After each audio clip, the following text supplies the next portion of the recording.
শিশুকে 7 বছর বয়সে নামাজের হুকুম করবেন, 10 বছর বয়সে প্রয়োজনে মৃদু আঘাত করা। এখন একটু বুঝেন, 7 বছর বয়সে আপনার শিশুকে নামাজের কথা বললেই যে সে শুনবে এমন না, যেন শোনে এই জন্য তাকে অভ্যস্ত করতে হবে 2-2.5 বছর বয়স থেকেই কিভাবে আপনি ওর পাশে নামাজ পড়বেন। আপনার বিবিকে বলবেন শিশুর পাশে নামাজ পড়ার জন্য, কারণ শিশু শৈশবে যা দেখে মাথার মধ্যে এটা খোদাই করে নেয়।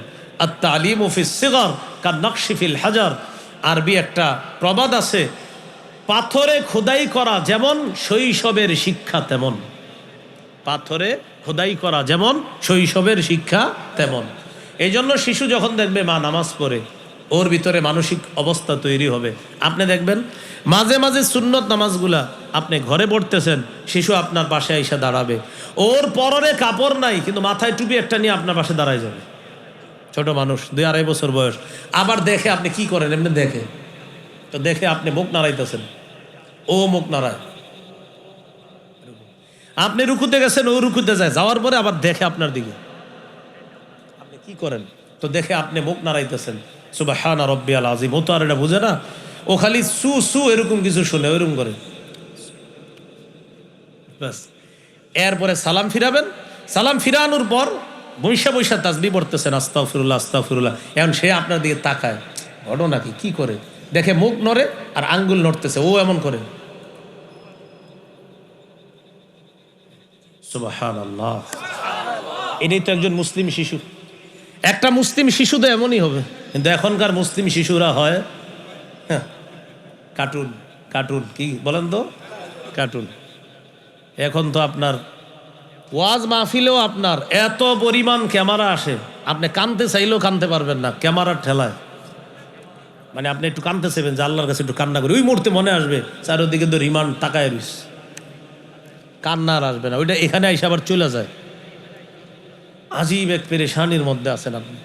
কোথাও গিয়ে 10 মিনিটের জন্য বসবেন, চারিদিক থেকে 50টা মোবাইল আপনার ভিডিও করা শুরু করবে। এখন আপনি টেনশনে পড়বেন, আমি কি নিচের দিকে চাইয়া থাকবো না উপরে না ডাইনে না বামে, ইনডাইল্লা আমি আসলে এখন কি করব, বুঝলেন না? বড় মুশকিল, খুব মুশকিল। নামাজের তরবিয়ত শিশুকে শিক্ষা দেন, কার্টুনের তরবিয়ত শিক্ষা দিয়েন না। হাতে পায়ে ধরে বলছে, এটা শিখায়েন না, ওর জীবনটা নষ্ট করে দিয়েন না। রাসূলুল্লাহ সাল্লাল্লাহু আলাইহি সাল্লাম বলেন, মুরু আওলাদাকুম বিসসালাহ ওয়া হুম আবনাউ 7 সিনিন। তোমরা সন্তানকে নামাজের আদেশ করো যখন তার বয়স 7 বছর। ওয়াদরিবুহুম আলাইহা ওয়া হুম আবনাউ 10 সিনিনা।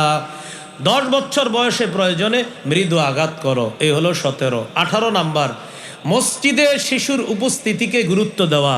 7-8 বছরের সন্তান মসজিদে আসলে ওরে ধমক দিয়ে তাড়ায়া দিয়েন না, ওর উপস্থিতি মসজিদে গুরুত্ব দেওয়া, ওরে ধমক দিয়ে তাড়ায়া দিবেন না। হ্যাঁ, বুদ্ধি দেই, 5 জন শিশু মসজিদে আসছে, এই 5 জনরে একসাথে দাঁড় করায়েন না, না হয় কিন্তু ওরা মসজিদ অন্য এলাকায় নিয়ে যাবে। 5 জনরে একসাথে না দাঁড় করায়, অভিভাবক যারা আছেন আপনারা এক একজনের সাথে রাখেন। ওই কোনায় একজন দাঁড়াইবেন, খাম্বার পাশে একজন, এই খাম্বা একজন, আরেক কোনা আরেকজন। যখন রুকুতে যাইবেন ওরা কিন্তু আবার খবরদারি করতেছে, রুকুতে গেলে সব ঠিক রাখতেছে নেটওয়ার্ক, কিন্তু দুষ্টামি আর করতে পারতেছে না। কেন? ওই যে একসাথে নাই। তো এই জন্য মসজিদে নিয়ে যাবেন, নিয়ে যাওয়ার পর আপনার পাশে দাঁড় করাবেন। আরেক শিশু আসলে ওটারে আরেক পাশে দাঁড় করাবেন। এমনি ওদের কথোপকথন চললেও ওই ইশারায়, কিন্তু ওরা দুষ্টামি করবে না, একসাথে হলে দুষ্টামি করবে। তাহলে কি শিখলাম? 18, শিশুর উপস্থিতি গুরুত্ব দেওয়া, ওরে মসজিদ থেকে তাড়িয়ে না দেওয়া। রাসূলুল্লাহ সাল্লাল্লাহু আলাইহি সাল্লাম বলেন, 4 শ্রেণীকে গুরুত্ব দিয়ে ইমামের নামাজ পড়ানো উচিত। ইজা আম্মা আহাদুকুমুন নাস ফাল্যুখাফফিফ।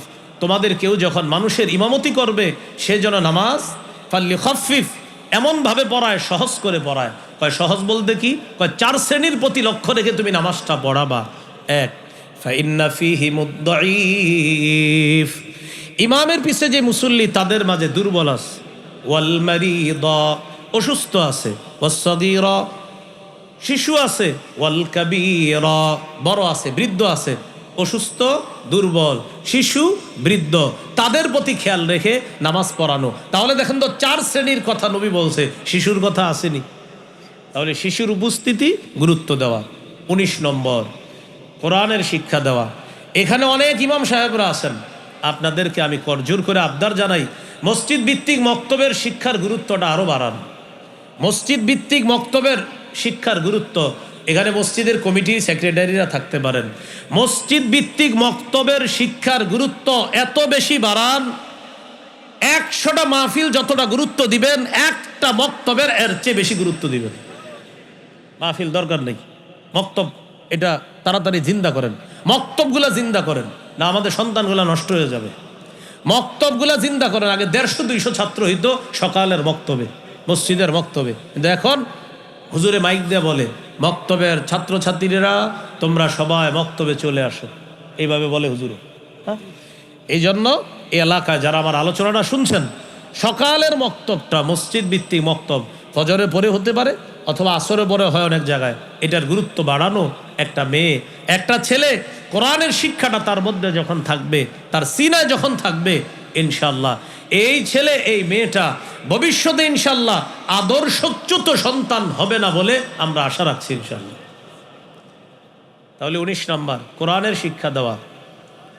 তিরমিজির হাদিস 2909 নম্বর হাদিস, ক্বালা রাসূলুল্লাহ সাল্লাল্লাহু আলাইহি ওয়াসাল্লাম খায়রুকুম মান তাআল্লামাল কুরআনা ওয়া আল্লামা। রাসূলুল্লাহ সাল্লাল্লাহু আলাইহি সাল্লাম বলেন, তোমাদের মধ্যে সর্বোত্তম ওই ব্যক্তি যে কোরআন শিখে অন্যকে শিখায়। ইমাম সাহেব, মুয়াজ্জিন সাহেব বাচ্চাদেরকে যখন পড়ায়, হামজা লাম জবর আল, হামিম জবর হাম, আল হাম, দাল পেশ দু, আল হামদু। এই তুই যা, ব্যাটটা নিয়ে, ছোট্ট একটা ব্যাট নিয়ে কয় তুই এদিকে পর, নুন জবর না, সদ জবর স না স, র জবর র না স র, যা তুই যা, এই তুই আয় পর, বা জবর বা, শিন জবর শাহ বাসা, র দুই পেশ রুন বাসারুন। নবী বলেন খাইরুকুম খাইরুকুম খাইরুকুম, যে শিখছো আর শিখাইতেছো উভয়কে আমি সর্বোত্তম বলে ঘোষণা করলাম। তাহলে 19 নম্বর কোরআনের শিক্ষা দেওয়া। 20 নম্বর শিশু সন্তানের সাথে খেলাধুলা করা। কি করা? খেলাধুলা করা। খেলার টাইম তো নাই আপনার, সারাদিন অফিসে থাকেন, এবার বাসায় আসছেন, বাসায় আসার পর বাস ওইটারে নিয়ে বসে গেছেন বারান্দায়, বাস চলছে তো চলছে, শিশুকে সময় দেওয়ার আপনার সুযোগ নেই। এটা বড় হওয়ার পর আপনার ওই যে বাউনার আশেপাশে কোথায় জানি লেখা আছে, কোথাপাড়ার আশেপাশে বৃদ্ধাশ্রম, ওনে নিয়ে রেখে আসবে, ওখানে আপনারে নিয়ে রেখে আসবে। ওরে ছোটবেলায় সময় দেন না তো, ও আপনারে দিবে না সময়। কেন দিবে? আপনি তো ওরে সময় দেন না, ও আপনারে সময় দিবে কেন? আপনি ওরে ছোটবেলায় সময় দেন না, এই জন্য আপনি বুড়া হওয়ার পর ও আপনারে সময় দিবে না। আপনি সময় দেন নাই কেন? আপনার এনে বৃদ্ধাশ্রমে রাখে আর বলে ছেলেরে দিন শিখাই নেই। কেন শিখান নাই? এই জন্য ওখানে যাওয়ার আগে দিন শিখান। 20 নম্বর শিশু সন্তানের সাথে খেলাধুলা করা। ইবনে মাজার 144 নম্বর হাদিস, এই হাদিসের মধ্যে আছে রাসূলুল্লাহ সাল্লাল্লাহু আলাইহি সাল্লাম একদিন এক জায়গায় দাওয়াতের উদ্দেশ্যে বের হয়েছে, দেখে রাস্তার মধ্যে হুসাইনুন ইয়ালআবু ফিস সিক্কা, রাস্তার মদিনার রাস্তার গলিতে হযরত হুসাইন খেলতেছে। সুবহানাল্লাহ। রাসূলুল্লাহ সাল্লাল্লাহু আলাইহি সাল্লাম সবার সামনে গেলেন, যাওয়ার পর হুসাইন রাদিয়াল্লাহু তাআলা আনহু যখন নানাকে দেখলেন, ইয়াফিরু হাহুনা ওয়া ইয়াফিরু হাহুনা, হুসাইন একবার ডানে যায় একবার বামে যায়, মানে নানাকে দেখার পর হুসাইন এদিকে পালায় এদিকে পালায়, আল্লাহ রাসূলও এদিকে যায় হুসাইনকে ধরার জন্য। ইউদাহিকুহু, নবী হাসাহাসি করতেছে, ওয়া ইউলাইবুহু, নবী তার নাতি হযরত হুসাইনের সাথে খেলতেছে। এক পর্যায়ে জড়ায়া ধরছে, ধরার পর রাসূলুল্লাহ সাল্লাল্লাহু আলাইহি সাল্লাম বললেন, হুসাইনুন মিন্নি ওয়া আনা মিন হুসাইন, আমি হুসাইনের থেকে, হুসাইন আমার থেকে, আমি হুসাইনের থেকে। আহাব্বাল্লাহ মান আহাব্বা হুসাইনান, যে হুসাইনকে ভালোবাসলো আল্লাহ যেন তাকে ভালোবাসে। তাহলে কি শিখলাম? শিশু সন্তানের সাথে খেলা। 21 নম্বর শিশু সন্তানকে ভালোবাসা, এটা প্রকাশ করা। সহিহ বুখারীর বর্ণনা 5884 নম্বর হাদিসের বর্ণনা, রাসূলুল্লাহ সাল্লাল্লাহু আলাইহি সাল্লাম বাজার থেকে আসলেন। বাজার থেকে আসার পর নবীজি বললেন, আইনা লুকা। লুকা শব্দের বাংলা অর্থ হলো হ্যাংলা পাতলা শিশু। আমার হ্যাংলা পাতলা নাতি কোথায়? মানে হাসান, হযরত হাসান দেখতে লুকা, লুকায়ের বাংলা হলো হ্যাংলা পাতলা। হাসান রাদিয়াল্লাহু তাআলা আনহু আসছে। আসার পর রাসূলুল্লাহ সাল্লাল্লাহু আলাইহি সাল্লাম ইলতাজামা, তাকে জড়ায়া ধরলেন, ধরার পর বললেন আল্লাহুম্মা ইন্নী উহিব্বুহু ফাআহিব্বা মান ইউহিব্বুহু। আল্লাহ, আমি হাসানকে ভালোবাসি, হাসানকে যে ভালোবাসে আপনি তাকে ভালোবাসেন। কি শিখলাম? শিশু সন্তানকে ভালোবাসা। 22 নাম্বার, শিশুকে রানে বসানো। রানে রানে শিশুকে রানে বসাবেন, রানে, এই রানে বসায় আদর করবেন। সহিহ বুখারীর বর্ণনা 6003 নম্বর হাদিস। উসামা ইবনে যায়েদ রাদিয়াল্লাহু তাআলা আনহুর বর্ণনা সম্পর্কে নবীজির পালক পুত্র যায়েদ বিন হারেসা রাদিয়াল্লাহু তাআলা আনহুর ছেলে, মানে নবীর নাতি সম্পর্কে নবী হয় দাদা। উসামা ইবনে যায়েদ রাদিয়াল্লাহু তাআলা আনহু বলেন, কানা রাসূলুল্লাহ সাল্লাল্লাহু আলাইহি ওয়াসাল্লাম ইয়াখুযুনি ওয়া ইউকঈদুনি আলা ফাখিযিহি ওয়া ইউকঈদুল হাসানা আলা ফাখিযিহিল উখরা। নবীজি আমাকে এক রানের উপর বসাইতেন, হযরতে হাসানকে আরেক রানের উপর বসাইতেন। বসানোর পর সুম্মা ইয়াজুম্মুহুমা, দুইজনকে এইভাবে বুকের সাথে মিলায়া বলতেন আল্লাহুম্মা আরহামহুমা ফাইন্নী আরহামুহুমা। আল্লাহ, আমি হাসানকে আর এই যায়েদ ইবনে হারেসার ছেলে উসামাকে, এই দুইজনকে আমি ভালোবাসি, আল্লাহ তাদের প্রতি আপনি রহম করেন, দয়া করেন। তাহলে রানে বসানো। 13 নাম্বার, শিশুকে স্নেহ করা। যার শিশু হবে তাকে স্নেহ করবেন, শুধু নিজের শিশুকে না। কিছু মানুষ আছে এদের চেহারা দেখলে শিশুরা ভয় পায়। চেহারা দেখলে কি হয়, মানে এমন ভাবে থাকে মনে হয় যে উনি এশিয়া মহাদেশ চালায়, এরকম একটা ভাবসা। কি চালায়, অথচ বৈশা রয়েছে আপনার দুই সামনে, টং দোকানের সামনে, কিন্তু হ্যাঁ ভাবসা বললো আমি পুরা এশিয়া চালাই।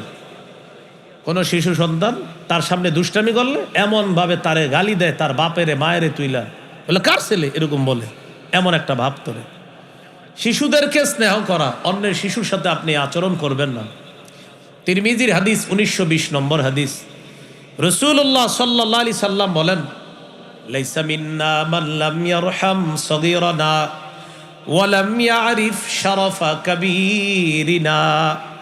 রাসূলুল্লাহ সাল্লাল্লাহু আলাইহি সাল্লাম বলেন, যে ব্যক্তি ছোটকে স্নেহ করে না আর বড়দের সম্মান রক্ষা করে না, শ্রদ্ধা করে না, সে আমাদের উম্মতের অন্তর্ভুক্ত না। বলি নাউজুবিল্লাহ। তাহলে ছোটকে স্নেহ করা। 24 নম্বর, ছোট শিশুকে চুমা দেওয়া এটাও শিশুর অধিকার। সহিহ বুখারী 5997 নম্বর হাদিস। রাসূলুল্লাহ সাল্লাল্লাহু আলাইহি সাল্লামের সাহাবী আকরা ইবনে হাবেস রাদিয়াল্লাহু তাআলা তিনি বলেন, ইন্নালি আশারাতাম মিনাল ওয়ালাদ মা ক্বাব্বালতু আহাদাম মিনহুম। আকরা ইবনে হাবেস বলেন, আমার 10 জন সন্তান, আমি কাউরে চুমা দেই না। ফাকাল রাসূলুল্লাহ সাল্লাল্লাহু আলাইহি ওয়াসাল্লাম, মান লা ইয়ারহাম লা ইউরহাম। নবী বলেন, যে দয়া করে না তার প্রতি দয়া করা হয় না। তুমি 10 জন সন্তানের একটারেও চুমা দাও না, এটা কেমন কথা? তুমি যদি দয়া না করো তাহলে তোমার প্রতিও দয়া করা হবে না। কত নাম্বার হলো? 24। 25 নাম্বার, ফল অথবা ভালো কিছু খাওয়ার সময় শিশুকে অগ্রাধিকার দেওয়া। শিশুকে ইজা উতিয়া রাসূলুল্লাহ সাল্লাল্লাহু আলাইহি ওয়াসাল্লাম বিবাকুরাতিল ফাকিহা।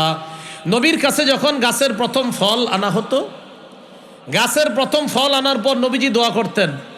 এই ফলকে চোখে লাগাইতেন, মুখে লাগাইতেন, এরপর নবী দোয়া করতেন, আল্লাহ প্রথম ফলে বরকত দেন, এরকম শেষ ফলেও আপনি বরকত দেন। এইভাবে দোয়া করার পর নবীর পাশে কোনো শিশু থাকলে ওই শিশুকে ফলটা দিয়ে দিতেন খাওয়ার জন্য। আল্লাহ রাসূল এইভাবে শিশুকে ফল দিয়ে শিশুর মনটা খুশি করে দিতেন, তাকে খাবারের ক্ষেত্রে অগ্রাধিকার দিতেন। ফল আনছে নবীর জন্য, দিয়ে দিতেন শিশুকে। সুবহানাল্লাহ। 26 নাম্বার, শিশু সন্তানের সাথে মিথ্যা কথা বলবেন না। হ্যাঁ, এটা বলেন সবাই, কি বলবেন না? আরো জোরে বলেন, জোরে বলেন। আব্বু এদিকে আসো, মজা দিব, আসার পর মজা দেন নাই, মিথ্যা কথা। বাবা এদিকে আসো, তোমাকে খেলনা দিব, আসার পর দেন নাই, মিথ্যা কথা। শিশুকে মিথ্যা বললেন না, বললেন আগামী শুক্রবারে দিব, কিন্তু মিথ্যা বললেন না। আবু দাউদ 4991 নম্বর হাদিস। আব্দুল্লাহ ইবনে আমের রাদিয়াল্লাহু তাআলা আনহু বলেন, দাতনি উম্মি রাসূলুল্লাহ সাল্লাল্লাহু আলাইহি সাল্লাম ফি বাইতি। নবীজি সাল্লাল্লাহু আলাইহি সাল্লাম আমাদের বাসায় ছিলেন, আমার আম্মা আমাকে ডাকলেন, ডাকার পর বললেন তাআল উতিকা, এদিকে আসো আব্বু, আমি তোমারে কিছু দিব। নবীজি বললেন, এই তুমি যে তোমার ছেলেকে ডাকলা, মা আরাদতা আন তুতিহি, তুমি তারে কি দিতে চাইছো, তুমি তোমার সন্তানকে কি দিতে চেয়েছো বলো। তিনি বললেন উতিহি তামার, হুজুর আমি আমার সন্তানকে খেজুর দিব। নবী বললেন, আসলে খেজুর দিবা? লাউলাম তুতিহি শাইআ, তুমি যদি তোমার সন্তানকে ডাকার পর কিছু না দিতা, তোমার নামে আল্লাহর খাতায় একটা মিথ্যা কথা লেখা হয়ে যেত। একটা মিথ্যা কথা লেখা, অহরহরই মিথ্যা কথা আমরা বলি শিশুদের সাথে মিথ্যা কথা না বলা, এটা শিশুর অধিকার। শিশুকে বালখিল্যতা করার সুযোগ দেওয়া। বালখিল্যতা কাকে বলে? আপনার দাড়ি নিয়ে খেলবে, আপনার রুমাল নিয়ে খেলবে, মায়ের ওড়না নিয়ে খেলবে, আপনার জামা টানাটানি করবে, ওর একটু সুযোগ দেওয়া। ছোট মানুষ তো, সুযোগ দেওয়া। হাদিস শুনলে আপনারা অবাক হবেন। সহিহ বুখারী 5993 নম্বর হাদিস। উম্মে খালেদ রাদিয়াল্লাহু তাআলা আনহা তিনি বলেন, আতাইতু রাসূলুল্লাহি সাল্লাল্লাহু আলাইহি সাল্লাম মা আবি, আমি আমার আব্বার সাথে নবীর কাছে গেলাম। আমি ছোট্ট একটা ছোট্ট মেয়ে বলতেছে, আমি নবীর কাছে গেলাম আমার আব্বার সাথে, আমি তখন ছোট। আলাইয়া কমিসুন আসফারু, আমার শরীরে একটা হলুদ জামা আছে। নবীজি আমার জামা দেখে বললেন সানাহ সানাহ, বলেন তো কি বলছে? বলেন না, সানাহ সানাহ। সানা সানা মানে খুব সুন্দর, খুব সুন্দর। এটা হাবশি ভাষা। বলেন সানা সানা কি ভাষা? হাবশি। এটা আরবি হলো হাসানা। তো আমাদের নবী বললেন সানা সানা, সুন্দর সুন্দর, তোমার পোশাকটা সুন্দর সুন্দর। তো এটা বলার পর ওই মেয়েটা বলতেছে, ফাযাহাবতু আলআবু বিখাতামিন নবুওয়া, নবীজির এই কাদের মধ্যে একটা মোহরে নবুয়ত আছে, আমি এটা নিয়ে খেলাধুলা শুরু করলাম। নবীর মোহর নিয়ে একটা বাচ্চা মেয়ে খেলতেছে। ফাযাহাবতু আলআবু বিখাতামিন নবুওয়া, আমি নবীজির মোহরে নবুয়ত নিয়ে খেলাধুলা করা শুরু করলাম। ফাযাজারানি আবি, আব্বা আমারে ধমক দিছে। আব্বা আমারে ধমক দেওয়ার পর নবীজি বললেন দাহা, আরে ছেড়ে দাও না, মেয়েটা খেলুক, খেলতে থাক, দাও খেলার সুযোগ দাও। সুবহানাল্লাহ, নবীর মোহরে নবুয়ত এটা নিয়ে খেলতেছে। তো বাবা বাধা দিছে, ধমক দিছে। নবীজি বললেন দাহা, সুযোগ দাও না, ছোট্ট মানুষ খেলুক। তো বাচ্চাদেরকে এরকম সুযোগ দেওয়া। আপনার দাড়ি টান দিবে, একটু সুযোগ দিন, ব্যথা না পাওয়া পর্যন্ত সুযোগ দিন। হ্যাঁ, ব্যথাও লাগে, টানে, খুব জোরে টান দেয়। হ্যাঁ, তো এরকম আপনি সুযোগ দেওয়া। তাকে গুনাহ ইত্যাদি শিক্ষা না দেওয়া। যদিও গুনাহ করলে তার কোনো গুনাহ হবে না, ছোট মানুষ, ও তো গুনাহ করলে গুনাহ হবে না, ও সিনেমা দেখলে গুনাহ হবে না, ছোট্ট মানুষ, বয়স মাত্র 2.5 বছর 3 বছর। এখন আপনি ওরে নাটক সিনেমা দেখাইতেছেন, যদি ওর অভ্যাস হয়ে যায় কি করবেন বলেন? এগুলা থেকে দূরে রাখা। হাদিসের মধ্যে আসছে রুফিআল কলামু আন সালাসা, 3 জনের থেকে কলম উঠিয়ে নেওয়া হয়েছে, তাদের ব্যাপারে কিছু লেখা হয় না। 1 নাম্বার আনিন নাইমি হাত্তা ইয়াস্তাইকিজা, ঘুমন্ত ব্যক্তি জাগ্রত না হওয়া পর্যন্ত তার কোনো সমস্যা হবে না, গুনাহ লেখা হবে না তার ব্যাপারে। 2 নাম্বার আনিল মুবতালা, অসুস্থ ব্যক্তি, পাগল ব্যক্তি যতক্ষণ সুস্থ না হবে ততক্ষণ তার ব্যাপারে কোনো গুনাহ লেখা হবে না, পাগল। 3 নাম্বার ওয়ানিস সবিয়্যি হাত্তা ইয়াকবারা, শিশু যতক্ষণ বড় না হবে, বালেগ না হবে, ততক্ষণ তার গুনাহ লেখা হয় না। এটা সহিহ হাদিস। কিন্তু এই হাদিস যদিও সহিহ, তার গুনাহ লেখা হয় না, এর মানে তারে গুনাহের সুযোগ করে দিয়েন না। যদি দেন, আস্তে আস্তে 3 বছর বয়সে গুনাহ করাইলেন, 4 বছর বয়সে বলবে ওইটা লাগবে। কোনটা? ওই যে গুনাহ শিখছে যেটা থেকে। 5 বছর বয়সে বলবে ওইটা লাগবে, 6 বছর বয়সে বলবে ওইটা লাগবে। তখন কি করবেন আপনি? আল্লাহ না করেন বালেগ হওয়ার পর যদি বলে ফেলে, তখন উপায় নাই, আপনাকে হুমকি দিবে, হয়তো তুমি ঘরে থাকবা, না হয় আমি, হতে পারে সে ঘর থেকে বের হয়ে যাবে। আপনার ছেলেকে এমনভাবে চাপ দিয়েন না যে আপনার ছেলে আপনার পুত্রবধূকে তার শিশু সন্তান থেকে আলাদা করার কোনো পায়তারা করে, এরকম করেন না। শিশু সন্তান, এখন একটা পায়তারা চলতেছে যে এই শিশু সন্তান মা থেকে আলাদা করা যায় কিভাবে। না, শিশু তার মায়ের কাছেই নিরাপদ। রাসূলুল্লাহ সাল্লাল্লাহু আলাইহি সাল্লাম বলেন, মান ফাররাকা বাইনা ওয়ালিদাতিন ওয়া ওয়ালাদিহা, যে ব্যক্তি মা আর তার শিশুর মাঝে পার্থক্য করে, তাদের মাঝে ফাটল সৃষ্টি করে, ফাররাকাহুল্লাহু ইয়াউমাল কিয়ামা, ফাররাকাল্লাহু বাইনাহু ওয়া বাইনা আহিব্বাতিহি ইয়াউমাল কিয়ামা, আল্লাহ তার মাঝে আর তার আত্মীয় স্বজন যারা আছে, পরিচিত যারা আছে, তার কাছের জন যারা আছে, তাদের মাঝে আল্লাহ পার্থক্য করে দিবে, আল্লাহ তাদের মাঝে ফাটল সৃষ্টি করে দিবে। দুনিয়াতে যারা কোনো মা আর শিশুর মাঝে ফাটল সৃষ্টি করার পায়তারা করে, কিয়ামতের ময়দানে তার মাঝে আর তার কাছের জন যারা আছে তাদের মাঝে আল্লাহ ফাটল সৃষ্টি করে দিবে। বলি নাউজুবিল্লাহ। তাহলে এটা শিশুর অধিকার, মায়ের কাছে থাকা, এটা তার অধিকার। কত গেল? 29। 30 নম্বর, শিশুকে মজলিস থেকে সরায়া আপনি না বসা।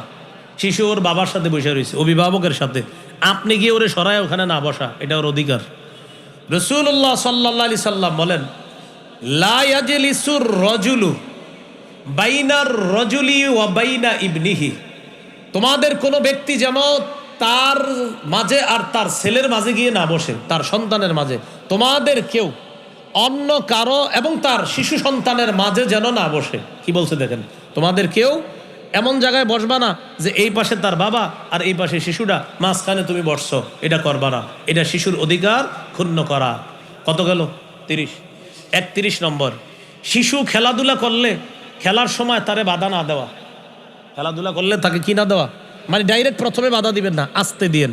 মনে করেন ওরে এখন এখান থেকে নিবেন, আস্তে ধীরে, জি খেলা হয়েছে, এইভাবে বিভিন্ন কিছু বইলা টইলা ওর খেলাটা শেষ করাবেন। ডাইরেক্ট গিয়ে বাধা দিবেন, মেধায় সমস্যা হতে পারে। ডাইরেক্ট প্রথমে গিয়ে এরকম বাধা দিবেন না, আস্তে ধীরে। পিচ্ছি মানুষ খেলতেছে, খেলুক, আস্তে ধীরে বাধা দেন। আনাস রাদিয়াল্লাহু তাআলা আনহু বলেন, নবীজি আমারে খুঁজতে খুঁজতে আসছে, আমি নবীর খাদেম ছিলাম। আসার পর দেখে আনা আলাবু মাল গিলমান, আমি ছোট মানুষদের সাথে খেলতেছি, আমি খেলতেছি অন্যদের সাথে। তো নবীজি যখন আয়েশা দেখছে আমি অন্যদের সাথে খেলতেছি, নবীজি প্রথমে কিচ্ছু না বইলা ফাসাল্লামা আলাইনা, আমাদের সব শিশুদেরকে আল্লাহ নবী একটা সালাম দিছে। আমরা সবাই খেলতেছি, নবী একটা সালাম দিছে। এরপরে আস্তে ধীরে আমাকে ডেকে এক জায়গায় নবীজি পাঠিয়েছে। এটা একটা লম্বা হাদিস, এই হাদিসে একটা আজীব অংশ আছে। পাঠানোর পর আমারে দিয়ে কি করাইছে নবীজি, আমার আম্মা জানতে চাইছে। আমি আমার আম্মারে বলছি, আম্মা নবীজি একটা গোপন বিষয় আমারে পাঠাইছে, এটা আপনার কাছে বলা যাবে না। তখন আমার আম্মা আমাকে বলছে, তুমি নবীর গোপন বিষয়টা কাউকে কোনোদিনও বলবা না। এই হাদিসের বর্ণনাকারীকে আনাস রাদিয়াল্লাহু তাআলা আনহু বলেন, আমি যদি কাউরে কোনোদিন বলতাম তাহলে তোমাকেই বলতাম, তার নাম সাবেত। ও সাবেত, আমি কাউকে যদি গোপন কথা বলতাম তোমাকে বলতাম, কিন্তু আমি দুনিয়ার আমার মাকেও বলি নাই, আমি কাউকে বলবো না। নবী আমাকে দিয়ে একটা কাজ করিয়েছিলেন, বাকি এটা আমাকে গোপন রাখতে বলছে। এটা হলো সেই কাজ। কি কাজ আমরাও জানি না, এটা হাদিসে দুটো আসছে। কি আসছে, আমি খেলতেছিলাম, নবীজি আসছে, আয়েশা আমাদেরকে সালাম দিছে, আমরা খেলতেছিলাম, আমাদের খেলা বাধা দেয় নাই, ছোট মানুষ আমরা খেলতেছি, আস্তে ধীরে আমাকে ডেকে এক কাজে পাঠাইছে। পরে হাদিসটা বললাম আর কি, লম্বা হাদিস, আমাদের অংশ জট্টু হয়ে গেছে। খেলাধুলা ডাইরেক্ট শিশুদেরকে বাধা না দিয়ে আস্তে ধীরে বুঝিয়ে সেখান থেকে নিয়ে আসা, বা আপনি বাড়িতে নিবেন বা পড়াতে পাঠাইবেন, আস্তে ধীরে নিয়ে আসা। কত গেল? 31। 32 নাম্বার, শিশুকে আজাইরা খালি ধমক না দেওয়া, এরকম ধমক না দেওয়া। আনাস রাদিয়াল্লাহু তাআলা আনহু বলেন, খাদামতু রাসূলুল্লাহ সাল্লাল্লাহু আলাইহি সাল্লাম 10 সিনিন, আমি নবীর 10 বছর খেদমত করছি। কোনদিন নবী আমাকে উফ শব্দটা বলে নাই, ওয়ালা লিমা সনাতা ও আল্লাহ সনাতা, কোনদিন বলে নাই এটা কেন করেছো, এটা কেন করো নাই। নবী আমাকে কোনোদিনও বলে নাই, এরকম ধমক দেয় নাই। তাহলে যারা শিশু সন্তান আছে, ছোট আছে, তাদেরকে এরকম ধমক না দেওয়া। কয়টা হলো? 32টা। আরও 32টা আছে। 32 দুগুণে কয়টা হয়? বাকি 64। এই 64টা আমার কিতাব পড়ে নেবেন, হ্যাঁ ইনশাল্লাহ। মিম্বর আমানতে প্রথম খণ্ডে সবগুলা অধিকার পাবেন, অনেকের কাছে আছে, আপনাদের কাছে। প্রথম খণ্ডটা পড়ে নেবেন। 32টা বলা হলো যে শৈশবের বর্ণনা। এরপরে বাকিগুলা একটু বড় হওয়ার পরের অবস্থা। মোট 64টা। এই ড্রাইভার ভাইয়ের কাছেও আছে এখানে গাড়িতে, কারো লাগলে এখান থেকে সংগ্রহ করে নেবেন। 10 খণ্ডের কিতাব, প্রতিটা খণ্ড শিশুর এক একটা অধিকার নিয়ে সাজানো। দ্বিতীয় খণ্ডে আছে শিশুকে শিরিক বেদাত সম্পর্কে সচেতন করা। 3 নম্বর খণ্ডে আছে সন্তানকে হালাল হারামের শিক্ষা দেওয়া। 4 নম্বর খণ্ডে স্বামী স্ত্রীর অধিকার। 5 নম্বর খণ্ডে লা ইলাহা ইল্লাল্লাহর উপর প্রায় 250 পৃষ্ঠার আলোচনা। 6 নম্বর খণ্ডে নামাজ সম্পর্ক প্রায় 250 পৃষ্ঠার আলোচনা। 7-8 নম্বর খণ্ডে মাসাইল। 9 নম্বর খণ্ডে রমজান, জাকাত। 10 নম্বর খণ্ডে হজ, মুহররম ইত্যাদি সম্পর্কে আলোচনা। কারো প্রয়োজন হলে ওই কিতাব ওনার কাছ থেকে সংগ্রহ করে নিতে পারেন। মিম্বরের আমানত। মা নামাজে দাঁড়াইছে, ডেকছি ধুইতে গেছে, রান্নার কাজে আছে, শিশু সন্তান কান্না শুরু করছে। আমাদের উচিত যারা ঘরে আছি তার কান্না থামিয়ে দেওয়া। বাবা ঘরে আছেন তো বাবার উচিত এই শিশু সন্তানের কান্না থামিয়ে দেওয়া। সহিহ বুখারী 868 নম্বর হাদিস, রাসূলুল্লাহ সাল্লাল্লাহু আলাইহি সাল্লাম বলেন, ইন্নী লাআকুমু ইলাস সালাহ ওয়া উরিদু আন উতাওয়িলা ফিহা। নবীজি বলেন, আমি নামাজের মধ্যে দাঁড়াই, আমি লম্বা কেরাত পড়ার নিয়ত করি। ফাআসমাউ বুকা আস-সাবী, নামাজের মধ্যে আমি কোনো শিশুর কান্নার আওয়াজ যখন শুনি, ফাআতাজাওয়াজু ফি সালাতি মাখাফাতা অথবা কারাহিয়াতান আন আশুক্কা আলা উম্মিহি। আমি যখন নামাজের মধ্যে কোনো শিশুর কান্নার আওয়াজ শুনি, তখন ওই শিশুর মায়ের যেন কষ্ট না হয়, আমি কেরাত সংক্ষিপ্ত করে নামাজ শেষ করি শিশুর কান্না থামানোর জন্য, তার মায়ের অধিকার প্রতিষ্ঠিত করার জন্য। কারণ আমি নামাজ লম্বা করলে আমার পিছনে থাকা তার মায়ের নামাজ লম্বা হবে, শিশুর কান্না বাড়বে। এজন্য শিশু যেন কান্না থামিয়ে দেয়, এজন্য কেরাত সংক্ষিপ্ত করি যেন মা তাড়াতাড়ি নামাজ শেষ করে তার শিশুকে কোলে নিতে পারে। এ হলো 4 নম্বর অধিকার। শিশু সন্তানের 5 নম্বর অধিকার আকিকা করা। ক্বালা রাসূলুল্লাহ সাল্লাল্লাহু আলাইহি ওয়াসাল্লাম ইন্নাল ইয়াহুদা তাউক্কু আনিল গুলাম ওয়া লা তাউক্কু আনিল জারিয়া। রাসূলুল্লাহ সাল্লাল্লাহু আলাইহি সাল্লাম বলেন, ইহুদিরা ছেলের আকিকা করত কিন্তু মেয়ের আকিকা করত না। ফাউক্কু আনিল গুলামি শাতাইন ওয়া আনিল জারিয়াতি শাতান। নবীজি বলেন, তোমরা ছেলের পক্ষ থেকে 2টি ছাগল আকিকা করবা, মেয়ের পক্ষ থেকে 1টি আকিকা করবা। ইহুদিরা ছেলের আকিকা করত, মেয়ের আকিকা করত না। রাসূলুল্লাহ সাল্লাল্লাহু আলাইহি সাল্লাম বলেন, তোমরা ছেলের পক্ষ থেকে 2টি বকরি আকিকা করবা, মেয়ের পক্ষ থেকে 1টি আকিকা করবা। নাসাই হাদিসের কিতাব 4220 নম্বর হাদিস।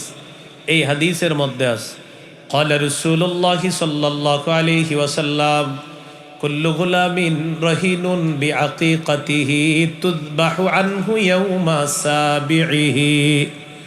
প্রত্যেক নবজাতক তার আকিকার সাথে আবদ্ধ, 7ম দিনে তার পক্ষ থেকে পশু জবাই করা হবে। আকিকার গোশত সবাই খেতে পারবে, মা বাবা দাদা দাদি ভাই বোন 14 গোষ্ঠী আকিকার গোশত খেতে পারবে। এমনকি যার আকিকা ওরটা ফ্রিজে রেখে দিবেন, বড় হইলে খাওয়াই দিবেন। কথার কথা, আকিকার গোশত সবাই খেতে পারবে। কয় নাম্বার গেল? 5। 6 নাম্বার, 7ম দিনে মাথার চুল মুন্ডন করা। মাথার চুল মুন্ডন করা, মাথার চুল মুন্ডন করা। মাথার চুল মুন্ডন করে একটা টিস্যুর মধ্যে নেবেন বা ছোট্ট পলিথিনের মধ্যে নিয়ে বাজারে যাবেন, স্বর্ণকারের দোকানে গিয়ে বলবেন 1 পাল্লায় শিশুর চুল রাখা, আরেক পাল্লায় রূপা রাখা। এই চুল পরিমাণ রূপা আল্লাহর রাস্তায় সদকা করে দিবেন। ফাতেমা রাদিয়াল্লাহু তাআলা আনহাকে রাসূলুল্লাহ সাল্লাল্লাহু আলাইহি সাল্লাম বললেন, ইহলিকি রাসা, ফাতেমা তুমি হাসানের মাথার চুল মুন্ডন করো। ওয়া তাসাদ্দাকি বিজিনাতি শারিহি ফিদ্দাতান, হাসানের মাথার চুল পরিমাণ রূপা আল্লাহর রাস্তায় সদকা করে দিবা। আলী রাদিয়াল্লাহু তাআলা আনহু বলেন, ফাওয়াজানতুহু ফাকানা ওয়াজনুহু দিরহামান আও বা'দা দিরহাম। আমি হাসানের চুল ওজন করলাম, এই চুলের পরিমাণ 1 দিরহাম রূপা অথবা 1 দিরহামের কাছাকাছি রূপা হয়েছে। আমি এটা আল্লাহর রাস্তায় সদকা করে দিলাম। কত গেল? 6। 7 নাম্বার, শিশু সন্তানের সুন্দর নাম রাখা।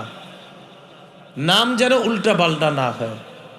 আব্দুল্লাহ ইবনে আব্বাস রাদিয়াল্লাহু তাআলা আনহুমার বর্ণনা, তিনি বলেন, ক্বালু ইয়া রাসূলাল্লাহ ক্বাদ আলিমনা হাক্কাল ওয়ালিদি ফামা হাক্কুল ওয়ালাদি ইয়া রাসূলাল্লাহ। সাহাবায়ে কেরাম রাসূলুল্লাহ সাল্লাল্লাহু আলাইহি সাল্লামকে জিজ্ঞাসা করলেন, আমরা মা বাবার হক জানি, ছেলেমেয়ের হক কি আপনার কাছে জানতে চাই। ফাকালা রাসূলুল্লাহ সাল্লাল্লাহু আলাইহি ওয়াসাল্লাম আইয়ুহসিনা ইসমাহু ওয়া ইউহসিনা আদাবা। মা বাবার জন্য কর্তব্য শিশুর সুন্দর নাম রাখা এবং তাদেরকে সুন্দর শিষ্টাচারের মাধ্যমে বড় করা। তাহলে সুন্দর নাম রাখা এটা কর্তব্য। আবু দাউদ 4949 নম্বর হাদিস। ক্বালা রাসূলুল্লাহ সাল্লাল্লাহু আলাইহি ওয়াসাল্লাম আহাব্বুল আসমাই ইলাল্লাহ আবদুল্লাহি ওয়া আবদুর রহমান। আল্লাহর কাছে সর্বাধিক পছন্দের নাম আব্দুল্লাহ, আব্দুর রহমান। সর্বাধিক পছন্দের নাম আব্দুল্লাহ, আব্দুর রহমান। একটি হাদিস শোনাই, এরপর আপনারা বুঝবেন নামের কতটা গুরুত্ব। ভালো নাম, সহিহ বুখারী 6193 নম্বর হাদিস। কোন কিতাব? এটা গুরুত্বপূর্ণ। কত নম্বর হাদিস? 6193। বলেন, সাঈদ ইবনুল মুসাইয়্যিব একজন বড় তাবিঈ, মদিনার মুফতি, ফকিহ, মুহাদ্দিস, যিনি সাহাবীদেরকে দেখেছেন। মদিনার বড় বড় মুফতি সাহেব যারা ছিলেন ফকিহ, তাদের একজন এই সাঈদ ইবনুল মুসাইয়্যিব রাহিমাহুল্লাহ। তিনি বলেন, আমার দাদার নাম হলো হাজনুন। এই দাদার নামটা মুখস্থ করেন, কি নাম? হাজনুন অর্থ দুঃখ। হাজনুন অর্থ দুঃখ। আমার দাদা রাসূলুল্লাহ সাল্লাল্লাহু আলাইহি সাল্লামের কাছে গেলেন। যাওয়ার পর নবীজি বললেন, মাসমুকা, তোমার নাম কি? আমার দাদা বললেন, হাজনুন, আমার নাম দুঃখ।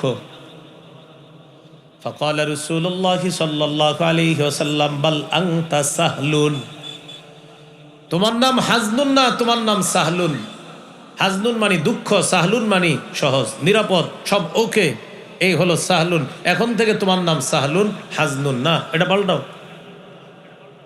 আমার দাদা বললেন, মা আনা বিমুগাইরিন ইসমান সাম্মানিহি আবি। আমার আব্বা আমার যেই নাম রাখছে এই নাম আমি পাল্টাবো না, পরিবর্তন করব না। নবী বলছে নাম পাল্টাও, কেন? আমার আব্বা রাখছে। বর্তমান জামানায় এই রোগ আমাদের অনেকের মধ্যে আছে। একজন মানুষকে আপনি বলে দিবেন এটা বেদাত, কোরআনের আয়াত অনুযায়ী এটা বেদাত, হাদিস অনুযায়ী এটা বেদাত, বলার পরেও সে বলবে আপনার সব কথা মানলাম হুজুর, কিন্তু আমার আব্বা এটা 20 বছর করছে, আমার দাদাই করছে 50 বছর। এই জন্য আমি এটা ছাড়তে পারবো না, এই ঐতিহ্য আমি ছাড়তে পারবো না। কেন? বাবা করছে, দাদা করছে। ঠিক রবিউল আউয়াল মাস আসলে কিছু মানুষ বেদাত করে। এই বেদাতের পক্ষে না কোরআনের দলিল আছে না হাদিসের দলিল আছে। সর্বোচ্চ বলবে এটা অমুক যুগে অমুকে করেছে, এটা দলিল দিবে। এই দলিল দিয়ে বেদাত করে। এখন অনেকে মাথায় নিয়ে আসছে, হুজুর কারে বললেন? যে বেদাত করে তারে বুঝ। হুজুর আপনি কোনটারে বলছেন? যেই বেদাতগুলো করেন সেটারই বুঝ। হ্যাঁ, আমার এই কথা অনেকে গায়ে লাগাবে। আমার এই কথা শুধু বেদাতিরা গায়ে লাগাবে, যারা বেদাতি। এখন যদি কেউ স্বেচ্ছায় বেদাতি হন তো বলেন, বেদাতের ঠিকানা জাহান্নাম। আপনি যদি জাহান্নামী হইতে চান তো আমাদের কিছু করার নাই। বাকি আমরা আপনাকে বলবো আপনি জাহান্নামী হবেন না, আপনাকে সুপারিশ করব। তো এই ব্যক্তি বললেন, আমি আমার নাম পাল্টাবো না, আমার দাদা রাখছে। সাঈদ ইবনুল মুসাইয়্যিব রাহিমাহুল্লাহ বলেন, আমার দাদা নাম না পাল্টানোর কারণে ফামা জালাতিল হুজুরাতু ফিনা বাদু, এরপর সারা জীবন আমাদের বংশে দুঃখ দুর্দশা লেগেই থাকতো। নাম ছিল কি? নামের অর্থ ছিল কি? দুঃখ। আমার দাদা নামটা না পাল্টানোর কারণে আমাদের বংশে সদা সর্বদা দুঃখ লেগেই থাকতো। বলি নাউজুবিল্লাহ। তাহলে 7 নাম্বার, সুন্দর নাম রাখা। 8 নাম্বার, শিশু সন্তান বারবার মাটিতে পড়ে গেলে তাকে উঠানো, তার হাঁটুতে যেন বেশি কষ্ট না পায়। আবু দাউদ 1109 নম্বর হাদিস। খতবানা রাসূলুল্লাহ সাল্লাল্লাহু আলাইহি ওয়াসাল্লাম ফাআকবালাল হাসান ওয়াল হুসাইন রাদিয়াল্লাহু তাআলা আনহুমা। সাহাবায়ে কেরাম বলেন, রাসূলুল্লাহ সাল্লাল্লাহু আলাইহি সাল্লাম আমাদের উদ্দেশ্যে ভাষণ দিতেছিলেন, ইতিমধ্যে মসজিদে হাসান হুসাইন প্রবেশ করলেন। ফায়াসুরানি ওয়া ইয়াকুমান, হাসান হুসাইন বারবার মাটিতে পড়ে যায়, আবার ওঠে, আবার পড়ে যায়, আবার ওঠে। ফানাজালা, নবী খুতবা বন্ধ করলেন, মিম্বর থেকে নামলেন। ফাআখাযাহুমা, 2 নাতিকে কোলে নিলেন। ফাসাইদা বিহিমাল মিম্বার, এরপর নবী মিম্বরে গিয়ে বাকি খুতবা শেষ করলেন। নাতিরা বারবার পড়ে যাচ্ছে, হাঁটুতে কষ্ট পাচ্ছে, আল্লাহ রসুল খুতবা বন্ধ করে শিশুর অধিকার প্রতিষ্ঠিত করলেন। এই জন্য সন্তানকে যখন হাঁটা শিখাইবেন, হাঁটুতে যেন বেশি কষ্ট না পায়, সতর্ক থাকা। 9 নম্বর, এটা আমার সাথে একটু বলেন। পোশাকের আদব শিক্ষা দেওয়া। বলেন, কিসের আদব? পোশাকের আদব শিক্ষা দেওয়া। নাসাইর একটা হাদিস শোনেন, 5316 নম্বর হাদিস, কিতাবুজ জিনা, সৌন্দর্যতা অধ্যায়। আর যিকরুন নাহয়ি আন লুবসিল মুআসফার, কুসুম রঙের পোশাক পরা নিষেধ, এটা হলো পরিচ্ছেদ। নবীজির সাহাবী আব্দুল্লাহ ইবনে আমর রাদিয়াল্লাহু তাআলা আনহুমা, তিনি বলেন, রাসূলুল্লাহ সাল্লাল্লাহু আলাইহি সাল্লাম তাকে দেখলেন ওয়া আলাইহি থাওবান মুআসফারান। আব্দুল্লাহ ইবনে আমর রাদিয়াল্লাহু তাআলা আনহুমার শরীরের মধ্যে ছিল দুইটা কুসুম রঙের পোশাক। কি রং? কুসুম। বলেন কি রং? কুসুম। فقال رسول الله صلى الله عليه وسلم هذه ثياب الكفار فلا تلبسها। আব্দুল্লাহ, এগুলা কাফেরদের পোশাক, এগুলা পরবা না, এগুলা পরিধান করবা না, এগুলা কাফেরদের পোশাক, এগুলা পরবা না। তাহলে পোশাকের আদব শিক্ষা দেওয়া, ছোটবেলা থেকে কালার, সুন্দর কালারের পোশাক হওয়া, এই ব্যাপারে যথেষ্ট সতর্ক থাকা। 10 নাম্বার, এটা আমার সাথে একটু বলেন। বলেন, সতর ঢেকে রাখে এমন পোশাকে শিশুকে অভ্যস্ত করা। শিশুর বয়স 1.5-2 বছর, ওরে যখন আপনি প্যান্ট পরাবেন হাঁটু ঢাইকা, ও যখন লম্বা হবে ওর প্যান্ট হবে ছোট, দেখবেন প্যান্ট খালি নিচের দিকে টানবে এইভাবে, মানে ওর মাথায় ঢুকে গেছে যে আমার তো এই জায়গাটা ঢাকা থাকে, এখন ঢাকনা নাই কেন। আল্লাহর শুকরিয়া আদায় করবেন যে আপনার সন্তানের মধ্যে এই মানসিকতা আল্লাহ দিয়ে দিস। সূরা আরাফের 26 নম্বর আয়াতে আল্লাহ বলেন, ইয়া বানি আদম কদ আনজালনা আলাইকুম লিবাসা ইউয়ারি সাওআতিকুম ওয়ারিশা ওয়া লিবাসুত তাকওয়া যালিকা খায়র। হে আদম সন্তান, আমি তোমাদেরকে এমন পোশাক দিলাম যে পোশাক তোমাদের সতর ডেকে রাখে, তোমাদের সৌন্দর্যতার কারণ। তাকওয়ার পোশাক সর্বোত্তম পোশাক। শিশু সন্তানকে শৈশব থেকে এমন পোশাকে অভ্যস্ত করা যে পোশাক সতর ঢেকে রাখা তাকে শিখায়। আল্লাহ তৌফিক দান করেন। 11 নাম্বার, বলেন, সাদা পোশাকে অভ্যস্ত করা। কেননা সাদা পোশাক সর্বোত্তম পোশাক। সাদা পোশাক মৃত্যুর কথা স্মরণ করিয়ে দেয়। সাদা পোশাক সর্বোত্তম পোশাক, এটা মৃত্যুর কথা কি করে দেয়? স্মরণ করিয়ে দেয়। আবু দাউদ 4061 নম্বর হাদিসের বর্ণনা, قال رسول الله صلى الله عليه وسلم البسوا من ثيابكم البياض فإنها خير ثيابكم। রাসূলুল্লাহ সাল্লাল্লাহু আলাইহি সাল্লাম বলেন, তোমরা পোশাকের মধ্যে সাদা পোশাক পরিধান করবা, কেননা এটা সর্বোত্তম পোশাক। ওয়াকাফিনু ফিহা মাউতাকুম, তোমাদের মধ্যে যারা মৃত, মৃতদেরকেও সাদা পোশাক পরায়া তোমরা দাফন করবা। তাহলে জীবিতরা সাদা পোশাক, মৃতরা সাদা পোশাক। রাসূলুল্লাহ সাল্লাল্লাহু আলাইহি সাল্লাম বলেন, সাদা পোশাক আতহার ওয়া আতয়াব, সাদা পোশাক পবিত্রতা এবং স্বচ্ছতার কারণ হলো সাদা পোশাক। সাদা পোশাকে দিল স্বচ্ছ থাকে, সাফ থাকে, স্বচ্ছতার কারণ, পবিত্রতার কারণ। অন্য পোশাক পরা যাবে, সমস্যা নাই, সাদা পোশাক উত্তম পোশাক। এটা মরণের কথা স্মরণ করায় দিবে। কেন? এটা আমার গায়ে আছে, আমি মারা যাওয়ার পরেও এই কালার আমার গায়ে উঠবে। এই কত গেল? 11। 12 নাম্বার, এটা একটু বলতে হবে। বলেন, এমন পোশাকে সন্তানকে অভ্যস্ত করা যেই পোশাক অহংকারের কারণ না হয়। তাহলে পোশাক যেন অহংকার প্রদর্শন না করে এমন পোশাক পরিধান করানো শেখানো। قال رسول الله صلى الله عليه وسلم كلوا واشربوا وتصدقوا والبسوا ما لم يخالطه إسراف أو مخيلة। নবী বলেন, কুলু, তোমরা খাও, ওয়াশরাবু, পান করো, তাসাদ্দাকু, দান করো, ওয়ালবাসু, পোশাক পরিধান করো, মা লাম ইখালিতহু ইসরাফ, যতক্ষণ অপচয় না হবে, ও মাখিলা, অথবা অহংকার প্রদর্শন না করবে। খাও, অপচয় যেন না হয়, অহংকার যেন না হয়। পান করো, অহংকার প্রদর্শন যেন না হয়, অপচয় যেন না হয়। দান করো, দান যেন তোমাকে অহংকারী না বানায়। পোশাক পরিধান করো, পোশাক যেন তোমার মধ্যে অহংকারের পরিবেশ সৃষ্টি না করে। এই পোশাক পরো, সন্তানকে এই পোশাকে অভ্যস্ত করো। কত গেল? 12।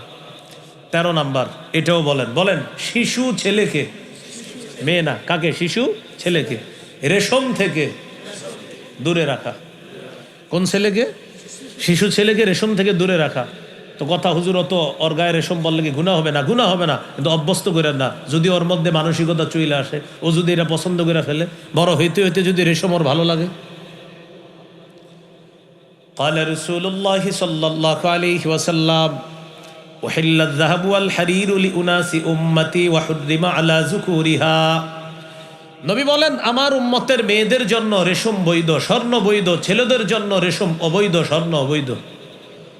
আমার উম্মতের ছেলেদের জন্য রেশম হারাম, স্বর্ণ হারাম, মেয়েদের জন্য রেশম হালাল, স্বর্ণ হালাল। বাস কোনো প্রশ্ন করব না, নবী বলছে, বাস দূরে রাখতে হবে। স্বর্ণ রেশম পুরুষ পরবে জান্নাতে, আল্লাহর কোরআনও বলছে, নবীর হাদিসও বলছে, বাস আমরা মাথা পেতে মেনে নিলাম। মনে থাকবে নি? কয় হলো? 13, 14। বলেন আমার সাথে, শিশুকে জুতা পরিধান করা শিক্ষা দেওয়া। আমাদের নবী কত মায়ার নবী, দেখছেন জুতা পরাও শিখিয়ে দিতেছে।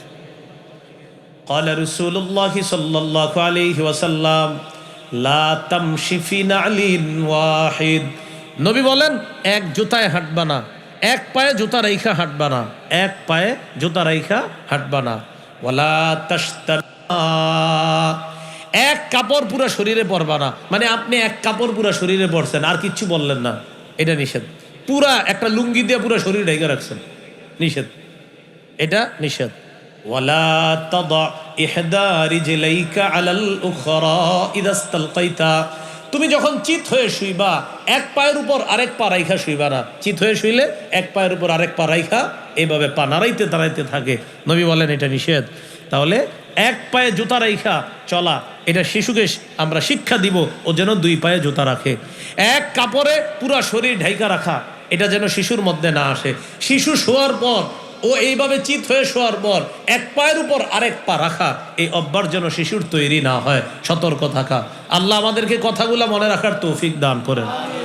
যাই হোক, 14 নম্বর আলোচনা, জুতা পরিধান করা শিক্ষা দেওয়া। সহিহ বুখারীর বর্ণনা, রাসূল সাল্লাল্লাহু আলাইহি সাল্লাম বলেন লিউনইলহুমা জামিআ আও লিউহফিহিমা জামিআ।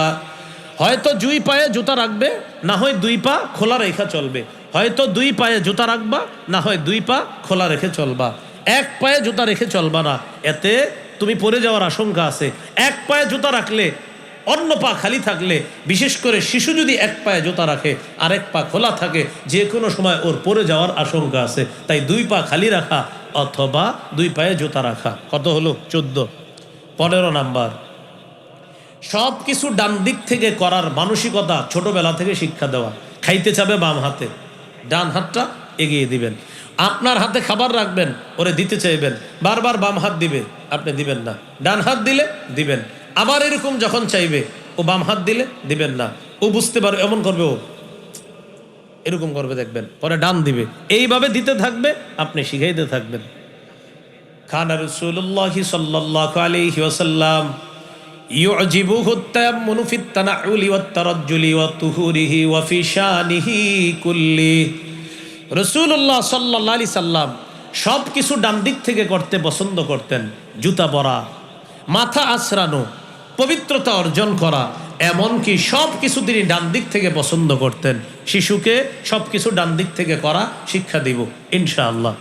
16 নাম্বার গুরুত্বপূর্ণ আলোচনা, শিশুকে তাওহীদ শিক্ষা দেওয়া। কি শিক্ষা দেওয়া? আস্তে আস্তে বড় হচ্ছে, তাওহীদ শিক্ষা দেওয়া। বলেন আল্লাহ এক, আল্লাহ অমুখাপেক্ষী, তিনি জন্ম দেন না, জন্ম নেন না, তার সমকক্ষ কেউ নেই। আল্লাহ তাআলা সৃষ্টির মুখাপেক্ষী নন, স্থানের মুখাপেক্ষী নন, সময়ের মুখাপেক্ষী নন, বরং সৃষ্টি, সময়, স্থান, আরশ, কুরসি সব আল্লাহর মুখাপেক্ষী। বলেন সব কার মুখাপেক্ষী? আল্লাহর মুখাপেক্ষী। এইভাবে তাওহীদ শিক্ষা দেওয়া। পাশাপাশি আরেকটা শিক্ষা দিবেন, তিরমিজিতে আছে, 2516 নম্বর হাদিস এখানে আছে, ইহফাজিল্লাহ ইয়াহফাজকা। তুমি সদা সর্বদা আল্লাহকে স্মরণ করবা, আল্লাহর বিধানগুলা রক্ষা করবা, আল্লাহ তোমাকে রক্ষা করবে। ইহফাজিল্লাহ তাজিদহু তুজাহাকা। সন্তান, তুমি সদা সর্বদা আল্লাহকে স্মরণে রাখবা, বিপদে আপদে আল্লাহকে কাছে পাইবা। এরপরে শিখাইবেন ইদা সাআলতা ফাসআলিল্লাহ। যখন চাইবা আল্লাহর কাছে চাইবা। ওয়াইদাস্তাআনতা ফাস্তাইন বিল্লাহ। যখন সাহায্য প্রার্থনা করবা আল্লাহর কাছে সাহায্য প্রার্থনা করবা। তাহলে আমরা কিছুক্ষণ আমাদের তাওহীদ পাকা করি। বলেন একমাত্র এক কে? যিনি কারো মুখাপেক্ষী না তিনি কে? যার সমকক্ষ কেউ নেই তিনি কে? সৃষ্টি যার মুখাপেক্ষী তিনি কে? যিনি কারো মুখাপেক্ষী না তিনি কে? যার কাছে চাইব একমাত্র তিনি কে? সন্তান দেন তিনি কে? মেয়ে দেন তিনি কে? ছেলে দেন তিনি কে? সন্তান হবে না এই ক্ষমতাও কার? এটা তাওহীদ। এটা কি? তাওহীদ। একক ক্ষমতার মালিক কে? আল্লাহ তাআলা। এবার বলেন রাষ্ট্র কার? হুকুম কার? হ্যাঁ, এটাও তাওহীদ। বলেন রাষ্ট্র কার? হুকুম কার? সূরা আরাফের মধ্যে আল্লাহ বলেন আলা লাহুল খালকু ওয়াল আম, সৃষ্টি যার হুকুম তার। বলেন সৃষ্টি কার? হুকুম হবে কার? পৃথিবী কার? জমিন কার? আসমান কার? আমরা কার? আপনারা কার? সবাই কার? তাহলে আমরা কিভাবে চলবো? হুকুম হবে কার? তাহলে বিধানদাতা কে? সবাই বলেন। তাহলে রাষ্ট্রের মালিক মূলত কে? People are source of all power, সকল ক্ষমতার উৎস জনগণ। এটা শিরিক। সকল ক্ষমতার উৎস জনগণ, এটা কি? সকল ক্ষমতার মালিক কে? আল্লাহ। বুঝা না বুঝা? বলেন সৃষ্টিকার? দেশ কার? পৃথিবী কার? আসমান কার? জমিন কার? আমরা কার? আইন কার? বাস খালাস, সব আল্লাহর। তাওহীদ। বলেন এটা কি? তাওহীদ।